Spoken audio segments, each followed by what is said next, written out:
Well, I've disassembled the carburetor off the Yamaha QT, or QT50. They call it a Yamaha hopper.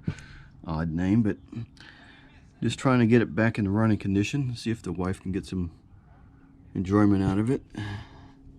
Anyway, this is the current condition. Haven't cleaned it yet, just disassembled. So I'm getting ready to put it inside the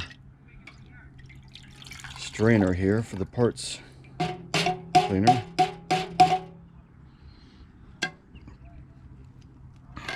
I'm not sure it'll all fit. Yeah, it looks like it.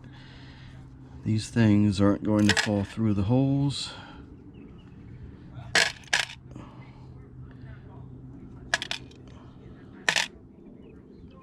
That, I'll wait on. That, I don't think it needs cleaning. And these little ones aren't an issue.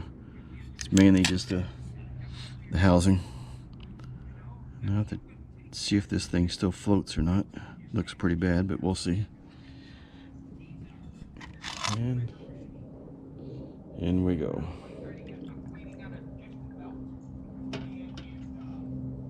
And we'll come back tomorrow, see what it looks like. Okay, it's been over 24 hours since we've put it in here.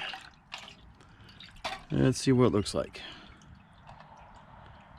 I can tell right now that most of it's already obvious that it's cleaned it. Yeah. Sun's almost behind the next door neighbor's house, so a little bit dark, but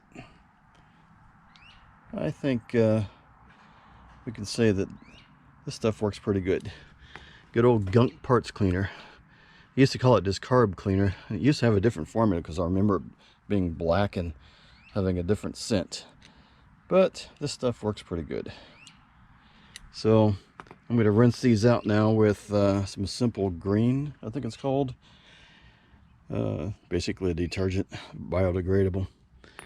And dry them off, blow them out with some air, and we're ready for the rebuild kit. Anyway, thanks a lot.